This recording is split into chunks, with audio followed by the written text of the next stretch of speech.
안녕하세요. 강관의 현구 강현구입니다. 오늘도 영화 현구 시간입니다. 오늘 영화 현구에서 다뤄볼 영화 라이언 고슬링 주연의 우주 영화입니다. 프로젝트 헤일 메리 다뤄보겠습니다. 2026년 3월 18일에 개봉을 했고요. 필 로드, 크리스토퍼 밀러 감독님이 연출을 했습니다. 두 감독은 루소 형제나 위쇼스키 형제, 남매, 자매처럼 같이 묶이는 감독인 것 같은데요. 연출작으로는 하늘에서 음식이 내린다며 또 레고 무비 연출했습니다. 또 스파이더맨 시리즈 중에 스파이더맨 유니버스라는 애니메이션 시리즈 있죠. 그 시리즈의 제작을 맡기도 했는데요. 보시면 아시겠지만 애니메이션을 잘하시는 감독님인데 이번에 프로젝트 헤일 메리로 실사 영화로 돌아오셨습니다. 바로 줄거리 이야기하죠. 여기 사연 많은 남자 라이언 고슬링이 있습니다. 라이언 고슬링이 지퍼백에 담겨있다가 무슨 로봇에 의해 꺼내집니다. 정신을 차린 고슬링은 주변을 막 둘러보죠. 당신은 혼수 상태에서 지금 막 깨어났다. 안정을 취해야 한다. 라는 기계음이 들리지만 들릴 리가 없는 고슬링은 잘 움직이지도 못하는 몸으로 막 발버둥을 칩니다. 시간이 조금 지나고 상황 파악을 해보는데요. 창문을 보니까 우주입니다. 그리고 잠에서 깬 장소는 우주선이었죠. 본인이 왜 여기에 있는지, 심지어 본인의 이름도 잘 모릅니다. 어떻게 그럴 수가 있나 싶은데요. 우주선을 둘러보니까 사람이 있습니다. 됐다 싶은 고슬링은 누워있는 사람들을 막 흔들어서 깨워보지만 그 사람은 이미 죽어있는 상태였죠. 그 옆에 있는 사람도 깨워보지만 마찬가지로 죽어있는 상태였습니다. 우주선에 물어보니까 일단 나는 그레이스 박사고 죽은 둘은 이 우주선의 선장 그리고 엔지니어라고 하네요. 굉장히 절망적인 상황입니다. 그레이스는 우주선을 막 뒤지면서 단서를 찾기 시작합니다. 도대체 왜 그레이스는 우주선에서 깨어나게 된 걸까요? 영화는 과거로 넘어갑니다. 그레이스 박사는 중학교에서 과학을 가르치는 교사로 일하고 있는데요. 학생이 페트로바 선에 대해 묻습니다. 그레이스 박사는 야 그냥 별거 아닌 선이야 라고 말하면서 얼버무리는데요. 어른들이 말하는데 그것 때문에 우리 다 죽는데요. 별거 아닌 게 아닌 것 같은데요. 라고 학생들은 말하죠. 페트노바선은 태양에서 금성으로 향하는 선, 적외선인데요. 발견한 사람의 이름을 따서 페트노바 선 이렇게 이름이 붙었습니다. 이게 보니까 선이 아니라 수많은 점들이 모여서 선처럼 보이는 건데요. 그 점이 태양을 죽이고 있답니다.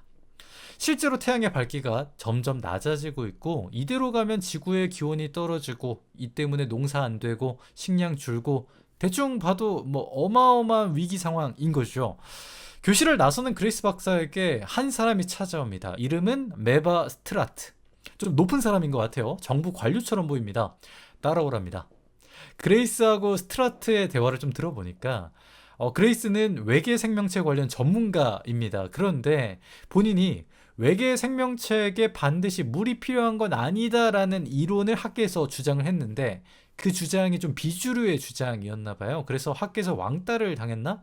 학계를 결국 나와서 중학교 교사로 일하는 상황이었습니다.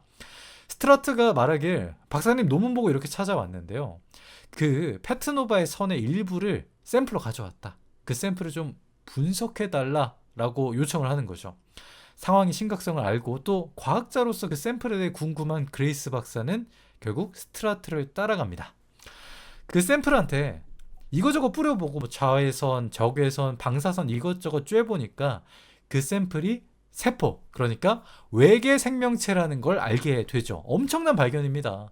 이 녀석은 이후에 아스트로파지라는 이름으로 불리게 되는데요. 그레이스 박사는 아스트로파지를 계속 연구하게 됩니다. 그런데 이 녀석 아스트로파지는 왜 금성으로 향하는 걸까? 실험을 통해 확인을 합니다.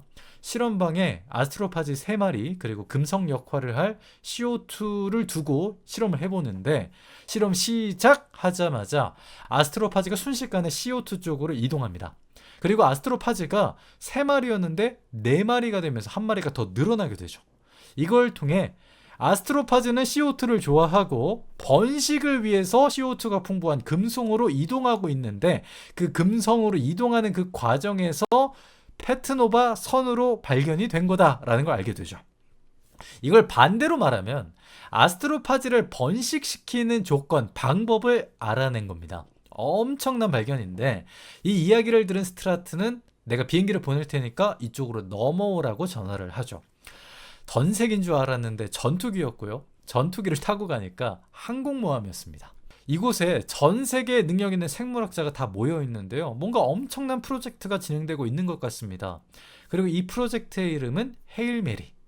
이 헤일 메리가요, 미식 축구 전략 중에 하나랍니다. 중요한 상황 때 하는 뭐 아니면 도 같은 도박 전략인데, 그러니까 미식 축구는 우리한테 조금 낯서니까 야구로 치면 9회 말 1사주자 2-3루 상황인데, 수비하는 팀이 자동 고의 사고로 타자를 1루에 채우고, 그러니까 1루에 주자를 채우고 다음 타자에게 병사를 유도하는 전략이랑 비슷한 것 같고요.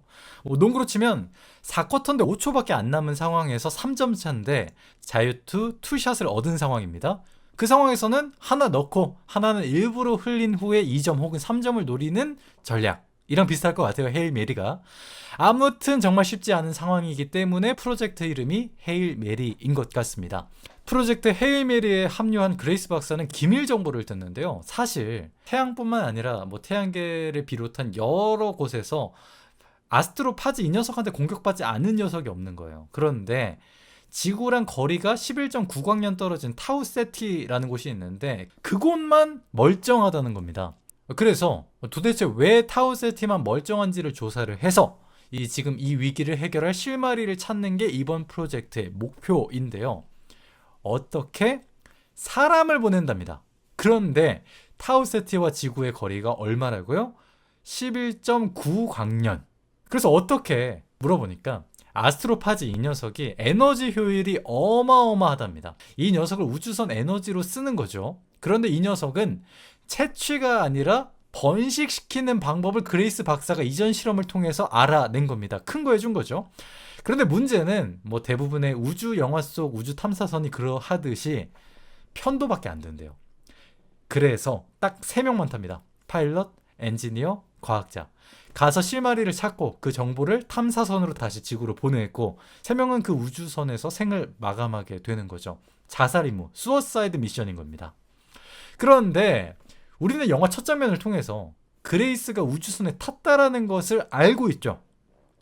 아, 그럼 그레이스가 인류를 위해 희생하는 그런 영웅으로 성장하는 이야기가 되겠구나 싶은데 원래 이미 파일럿, 엔지니어, 과학자 3명 다 준비되어 있습니다. 그럼 도대체 그레이스는 왜 우주선에 있는 걸까? 그리고 왜 혼자만 살아남게 되는 걸까? 궁금하죠? 다시 영화는 현재로 전환이 됩니다. 타우세티 근처에 도달한 그레이스가 우주선을 열심히 수색한 결과 꽤 많은 정보를 얻었습니다. 뭐 이미 죽은 파일럿과 엔지니어의 장례도 또 치러주고요. 내가 누군지, 이 우주 탐사의 목적이 뭔지도 조금씩 알아가고 있죠. 그런데 갑자기 저 멀리 거대한 우주선이 나타납니다. 지구 우주선은 절대 아니에요. 사람이 만든 우주선이 아니라 누가 봐도 외계 우주선이구나 라는 느낌이 확 오는 녀석인데 엄청 거대합니다. 그러니까 지구 우주선이 요 정도면 그 외계 우주선은 제 팔뚝만 해요. 요만해요. 거의 요 정도. 놀란 그레이스는 그 우주선을 직접 조종을 해서 그곳을 빠져나가려고 하는데 외계 우주선이 따라옵니다. 그래서 그 지구 우주선이 이만큼 올라오면 외계 우주선도 따라가고 내려가면 또 내려오고 이렇게 딱딱 움직인단 말이죠. 그리고 그 거대한 우주선이 뭔가를 지구 우주선으로 던집니다. 뭔가 싶어서 엄청 쫄았지만 다행히 폭탄은 아니었어요. 그냥 우주선 맞고 튕겨나갑니다. 거대 우주선은 다시 한번 뭔가를 던지는데요. 되게 천천히 던집니다. 마치 받기 편하라고. 그레이스는 이게 던진 게 폭탄이 아니라 뭔가 메시지구나 라는 걸 눈치를 채고 우주선 안에 있는 우주복 매뉴얼을 열심히 본 후에 우주복 챙겨 입고 그 메시지를 챙기러 나서죠. 과연 그 메시지는 뭐였을까요? 거대 우주선의 정체는 또 뭘까요? 아니, 애초에 그레이스 박사는 왜 우주선에 탔을까요? 영화 프로젝트 헤일 메리에서 확인하실 수 있습니다. 여기까지가 줄거리였고요. 이제부터는 제 감상에 대해서 이야기해 볼 건데 지금부터는 영화의 스포일러 있습니다. 앞으로의 이야기는 영화 관람에 영향을 줄 수 있다는 점 미리 말씀을 드립니다. 영화 구조가 굉장히 재밌습니다. 우주선에 탄 그레이스의 이야기로 시작을 하고요. 그러니까 시간 순서에 따르면 중간부터 시작을 하고요. 또 우주선에 타기 전에 있는 그레이스의 이야기, 그러니까 과거에서 또 이야기가 진행이 되는데 이 둘이 교차를 합니다. 임무를 수행하는 그레이스의 이야기 조금 나오다가 임무를 수행하기 전에 그레이스 이야기 조금 나오고 또 다시 전환되고 이런 식으로 이야기가 되어 있는데요. 총 두 가지 이야기로 영화가 구성되어 있다. 그런데 그 두 가지 이야기 모두 알차고 재미있다, 이 얘기 들을 수 있습니다. 이 영화 진짜 재밌습니다. 우주 영화에서 느낄 수 있는 정말 다양한 감정들을 이 영화에서 만날 수 있는데요. 뭐 그래비티에서 느낄 수 있는 우주라는 거대한 공간에서 느껴지는 그 외로움, 에일리언에서 느낄 수 있는 그 미지의 존재에서 오는 공포, 마션에서 느낄 수 있는 슬프지만 또 유쾌함, 그리고 인터스텔라에서 느낄 수 있는 가슴 뭉클함까지 이번 영화 프로젝트 헤일 메리에서 만나볼 수 있습니다. 물론 정도의 차이는 있겠죠.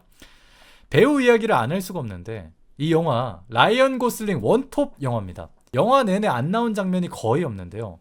연기 훌륭합니다. 뭐 멜로 연기야 워낙 훌륭하지만 멜로 연기만 잘하는 배우가 절대 아니더라고요. 뭐 주로 능청스럽지만 사연 있고 속이 깊은 그런 역할 많이 수행하는데 이번 영화에서도 딱 그런 캐릭터입니다. 그런데 몇몇 장면에서 정말 인상 깊은 연기를 합니다. 스포일러인데요. 담담하게 임무가 끝나도 나는 집에 갈 수 없다라고 얘기를 했을 때 그 협력하게 되는 외계 생명체 로키도 집에 가야 되고 너도 집에 가야 돼. 자기 우주선의 연료 좀 떼줄 테니까 집에 가. 라고 제안을 했을 때 그러니까 담담하게 나는 이 임무 마치고 죽겠지? 라고 받아들였던 그 그레이스 박사가 정말 신락 같은 희망, 삶에 미련을 두고 있는데 그 희망이 실현될 수 있다라는 것을 확신했을 때 그 감격, 구원받은 듯한 그 표정이 정말 좋더라고요. 그 이후부터는 그 그레이스 박사 얼굴에 희망이 좀 보입니다. 진짜 그 희망이 없다가 생긴 그 느낌을 스크린을 통해서 전달이 되거든요. 그 점이 정말 탁월하다라고 말씀드릴 수 있을 것 같습니다. 이 영화 정말 기분 좋게 볼 수 있습니다. 그레이스하고 로키가 진짜 고생하거든요. 정말 속된 말이지만 개고생을 합니다. 근데 그 모습을 보면서 둘을 정말 응원하게 되죠. 둘이 처음 경계하다가 서서히 친해지고 둘도 없는 친구가 되는, 정말 우주에 둘밖에 없는 친구니까요. 그 모습이 너무나 사랑스럽고 서로를 위해 노력하는 장면, 또 목숨을 걸고 서로를 위해주는 장면도 너무나 아름다웠습니다. 영화 속에 비호감 인물이 없는 점도 정말 좋았는데요. 뭐 굳이 꼽자면 에바 스트라트인데 이 사람도 정말 진짜 대단한 사람이죠. 뭐 엄청난 스포인데 그레이스가 우주선에 타게 되는 그 과정 있죠. 탑승하기로 한 과학자가 그 위기 상황을 예방하기 위해서 아스트로파지로 실험을 하는데 1나노그램이 아니라 1밀리그램을 받습니다. 그래서 그 양으로 실험을 하다가 폭발이 일어나고 죽게 됩니다. 심지어 우주선 발사 날짜가 임박한 상황이었는데요. 그래서 그레이스가 이거 발사 미뤄야 되는 거 아니냐라고 얘기를 했는데 스트라트가 이 상황이 너무 급박하니까 이거 그럴 수 없다라고 얘기를 하죠. 그레이스가 그럼 누가 우주선에 타는데요? 라고 얘기를 했을 때 그 장소에 있던 모두가 그레이스 박사를 쳐다봅니다. 진짜 그 상황이 너무나 폭력적인데요. 싫죠. 당연히 싫죠. 여러분이라면 갑니까? 뭐 의학의 너 형구야 이까지 왔는데 라고 했을 때 함 해보입시다 라고 말할 수 있는 사람 진짜 몇 안 될 거란 말이죠. 그래서 어떻게 보냈느냐, 정말 그냥 진짜 너무나 깜짝 놀란 포인트인데 그냥 약물 주사해서 혼수 상태 만들고 우주선에 태웁니다. 진짜 이 부분에서 경악을 금치 못했습니다.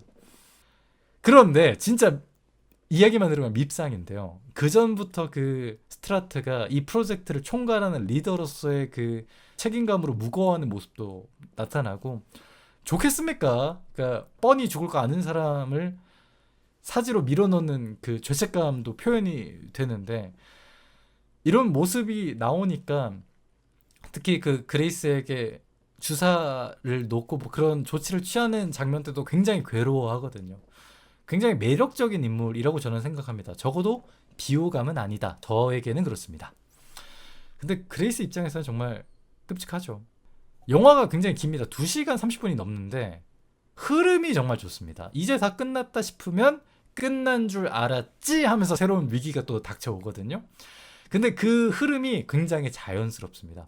우여곡절 끝에 임무를 마치고 아스트로파지를 먹는 새로운 외계 미생물을 확보한 그 로키와 그레이스가 이제 각자의 행성으로 이제 돌아가는데, 그렇게 잘 마무리되는 줄 알았는데 그 외계 미생물이 배양소를 나와서 우주선에 연료인 아스트로파지를 갉아먹고 있다는 사실을 발견하게 되고, 그 사실을 알게 된 그레이스는 지구로 돌아가는 걸 포기합니다. 그리고 자신의 목숨을 구해준 로키에게 이 사실을 전달하기 위해서 우주선의 방향을 돌리는데요. 왜? 로키도 그 같은 배양소로 외계 미생물을 가져갔으니까 그 아직 눈치를 못 챘다면 굉장히 위기 상황이니까 빨리 알려줘야 되는 거죠. 위기, 소강, 그리고 다시 새로운 위기. 이 흐름이 적재적소에 질질 끄는다는 느낌 없이 깔끔하게 매끄럽게 진행이 됩니다. 덕분에 2시간 30분이라는 긴 영화 러닝타임 동안 온전히 몰입하면서 볼 수 있는 영화가 아니었나 싶습니다. 로키가 그 포켓몬스터 이 친구 닮았어요. 대구리. 표정만 없으면 딱 이런 느낌? 굉장히 귀엽고요. 또 참 의리고 좋은 녀석입니다. 자, 이쯤에서 제 영화 감상 정리하면요. 재밌냐? 확실히 재밌습니다. 고쳐야겠네요. 엄청 재밌습니다. 저는 진짜 정말 재밌게 봤습니다. N차 관람 또 보고 싶나요? 이게 소설 원작인데요. 저는 원작 소설도 보고 싶고요. 이 영화 한 번 더 볼 생각입니다. 진짜 재밌었거든요. 극장에서 봐야 하나요? 우주 영화다 보니까 큰 화면으로 보시는 게 가장 좋지 않을까 싶습니다. 네, 이렇게 오늘 영화 현고 시간에는 2026년 3월 18일에 개봉한 라이언 고슬링 주연의 우주 영화 프로젝트 헤일 메리에 대해서 이야기 나눠봤습니다. 진짜 오랜만에 푹 빠져서 본 영화였고요. 지루할 틈이 없습니다. 저는 정말 강하게 추천. 네, 지금까지 영화 현고였습니다. 혹시 추천해주고 싶은 영화가 있거나 다뤄줬으면 하는 콘텐츠가 있다면 뭐 영화든 드라마든 뭐 예능이든 애니메이션이든 뭐든 좋습니다. 추천 부탁드립니다. 그리고 댓글로 의견 남겨주세요. 제게 너무나 큰 힘이 됩니다. 네, 지금까지 강관우 현고였습니다. 끝까지 봐주신 여러분 정말 고맙습니다. 다음에 만나요.